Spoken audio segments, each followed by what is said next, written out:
Knows. And here we go today. Let's see if it works. Okay, 5, 4, 3, 2, 1. I'm John Miglosh for the WDMA. We're going to be talking about mail today and sales and marketing. Okay, so we got a good day, but let's start with the fun stuff.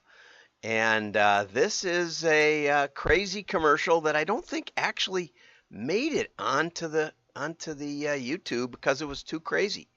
So you might have missed it. You probably missed it. Here we go. It's time to plump yourself up, baby. Plumping gloss. Be bigger. So big. This is Duck Plump, a lip gloss. New Duck Plump gloss from NYX Professional Makeup. And we're live, wondering why men put Duck Plump where it should not go. Cardi said duck. D-U-C-K. We've got another Duck Plumper. What is wrong with you guys? Duck Plump makes your lips bigger. Nothing else. Do you think it worked though? It's a Do you lip gloss. think it would work? It's lip gloss. Was it plumper? Did anyone see? It's for your lips. It's for your lips. They put it where? Why? So anyway, it's an adult show today. I have a worse one that would never make it on TV in the United States, but the backstory is even worse. I think so. Anyway, let's get over to that. Okay, let's see if we can run this thing. Okay, so here we go. This is the backstory. The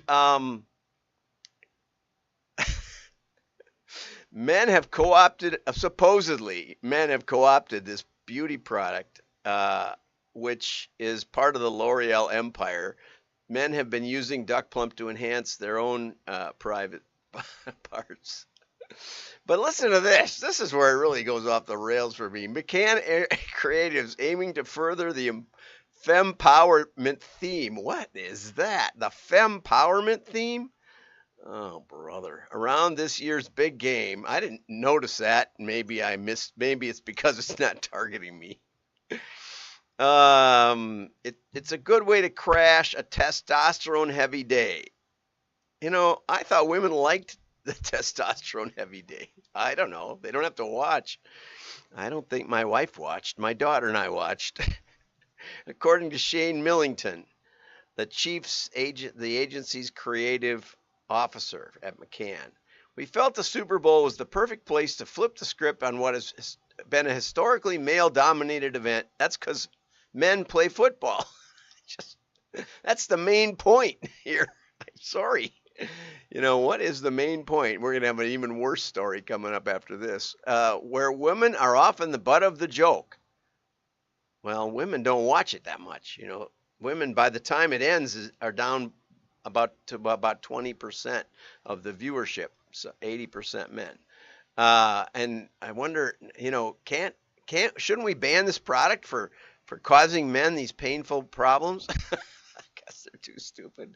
We took this opportunity to women-splain, which I've never heard of before this minute, showing women in powerful positions, lightheartedly explaining the misuse of the product. I don't know who Cardi B is anyway, and she's prancing up and down with duck-billed dancers. So I watched and customer reviews routinely mention a burning, tingling sensation that can last for nearly an hour. Okay, yeah, that could be a problem. Like the Ben Gay in the athletic supporter. Used to be a thing in the locker room. They put it where? Why? Okay, so anyway, and I did see a woman with amazing lips the other day at a meeting I was in, and her lips were like this. So I guess it's popular. Okay, this is even funnier, I think, from the Chicago Tribune editorial department. Don't write off fake meat. This is important for this story. Fake meat. And you know, I've been following the fake meat craze I did a couple of years ago when it really took off. I go to a church where we go vegan for about half the year. And so we were really high on the Impossible meat and Impossible burgers, though I went to a restaurant and asked them to make it rare because the restaurants were overcooking them, I found, and they brought it out completely overcooked. And so I complained, and they got the manager, and he said, I completely understand, but he said, when we made them rare, and they had beet juice in them, so they even look red at the center and stuff. He said, when we made them rare, customers would complain that this wasn't vegan, that this had to be real hamburger, there was some mistake, and they wouldn't eat it. And you know, they weren't terrible bad. I don't know that they're good for you, but what's really funny is the beginning of this article. So Marina Mikalova says, we don't do anything plant-based. People stopped buying it. Okay, they do beef and pork. As for vegetarian options, no. The boom in meat alternatives has fizzled. The marketing efforts behind some prominent brands backfired by scolding the carnivores among us who far outnumber the vegans. Well, there's a principle number one. Don't make the majority of people mad in order to go for a very, very, very tiny market if you want to grow and be a big company. Okay? And that gets violated all the time. And I spent, I don't know how many articles on pennies, JC Penney's, when they were basically, they were deliberately antagonizing moms with kids in order to attract the more fashion conscious, I don't know what the right word is, the more fashion conscious same-sex couples with kids, which are relatively rare. It was just a numbers game, didn't make any sense. Okay, and at the same time, Florida Governor Ron DeSantis and other, I love this, red meat loving conservatives. There's a lot of red meat loving liberals too, I have to tell you. Mostly we all enjoy meat. Have joined with big cattle producers alarmed about the environmental advantages about lab-grown products. Yes, there are. And I watched a YouTube short last night. I didn't have enough to do. And the farmer was talking about a pear tree that was producing, like, it was very young, maybe 3 or 4 years old. It was twice the height and produced 5 times more fruit than one he planted just over the other over there. And he couldn't figure it out. And then he remembered that he used to have a pig pen right there. And he said the pig pen made the soil more nutrient rich and blasted the pear tree into the stratosphere. And that's the truth. The truth of it is that the relationship of herbivores and plants is a positive one. If you remember symbiotic relationships from your freshman or sophomore high school biology, and you can get much more. I've been watching some really organic, sustainable farming practices, and one of the keys is to have cover crops and put the cattle out onto the fields, especially as the growing season, after the frost, as the growing season ends, you can still graze cattle out there, and also graze cattle in places that are marginal, and they become less and less and less marginal. And so wildlife, as they found in the Middle East, cows especially have the ability to restore deserts.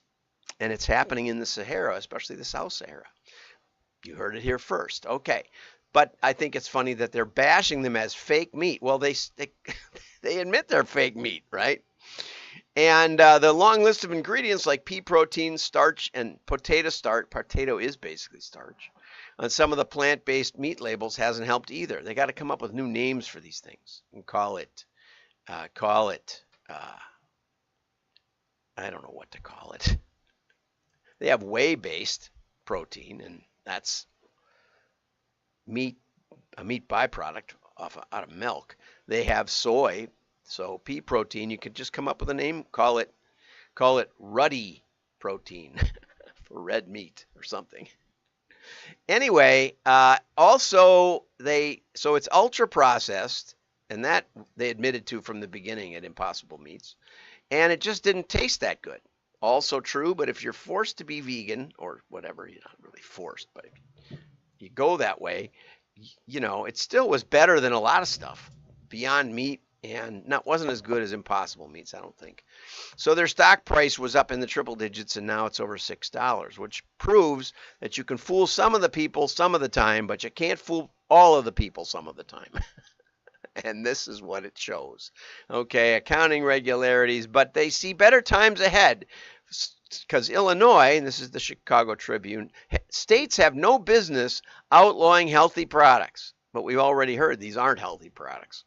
But they, you know, the government's always declared safe by federal watchdogs. Who trusts those guys? The self-centered lobbyists, I guess. And so then the politicians need to let the competitive marketplace determine winners and losers. I can't believe I heard that in the Chicago Tribune. Yeah, say that to the light bulb manufacturers and and all kinds of other things have been regulated. You know, new cars, when you stop at a railroad track for a train, the car turns off, and you have to get all sorts of black market stuff to get around that. My mechanic told me today. Okay, so that's enough of that. Here's a wonderful article by Bill Farquharson, The Brave Facts of Sales. Do you remember when you started out in sales? Boy, I sure do. I remember my first sales call, officially working for my dad. I sold an ad campaign to a little cafe. My dad had given me a half day of sales training. He said to memorize the pitch. I still remember, you go down to the newspaper office and they open a big book, and there's a chef with a high hat, a waitress with a tray, and steaks, chops, and lobster on the plate. And this was a cartoon series. I still remember that pitch. Just had a musical feel to it. Anyway, and that was in the summer of 1974, maybe? Yeah, 74. So I got a couple of years on Bill. I don't remember the fear. My fear was never about walking in the door. I didn't really like it. I don't like making calls. But once I get going, it's a lot of fun, really. My fear is more like I don't close the sale. And in consulting, my fear is mostly that I'll offend people telling them that they should pay for what I'm giving them. Not so much because I care about it, but more, my wife cares, but more because if they don't pay anything for it, they don't do anything about it. And that's the big problem. I've handed out probably $1 million worth of free advice that went nowhere. Whereas when I charged a client $1 million a year, we doubled their valuation. No, we doubled their sales annualized in a couple of months from 25 to 50 million, and their valuation is probably 10 times greater. Anyway, so newbies have to put on a brave face. They could be uncovered as frauds any day. Well, that was true, but I had that memorized pitch. And they are supposed to be getting smarter, but really they're overwhelmed. And the feeling of being alone. This I remember most of all. I was a straight commission sales, and I would drive out into the small towns of Wisconsin and Minnesota and Iowa, and I would be gone for the week. And in those days, you didn't have a cell phone. You couldn't it was long distance. It was, dollars per minute to call home. And so you were on your own, and you couldn't call up a girlfriend and get a date unless you had it set up a week before, which was unlikely in my case. I remember sitting on the bluffs around La Crosse with a package of Kentucky Fried Chicken, looking out over the beautiful Mississippi Valley and wishing that someone was with me. That I remember more than ever. Still to this day, I thought I need to get married, which I did, and I'm happy. And I took Susan back there one time told her the story. Everyone else seems to be coasting while you're pushing uphill. That is always the case. I think a feeling of inferiority is pretty much continuous, and that, when will the next deal come? So here's some tips from Bill. Sales is really, really, really hard. Yeah, you got to basically face rejection all the time. They are not the only ones struggling. You got to know these things, okay? That these people he's counseling, you are not the only one struggling. I could make this first person. So as long as you're making quality sales calls on the target market, and as long as you are following a prospecting process with diligence, you will succeed. Bill, put you in your article. Make it more connected. Get a mentor, right? Get a company that gives you some sales leads, even if they're terrible. And Bill credits his older brother with talking him off the ledge many, many times and basically saying, I believe in you. Great, great article. Thank you for that. It does bring back memories. And here's the fourth quarter report for 2023. It's another not very good report. It's down 3.3% from Q3 2023. No, oh, wait a minute.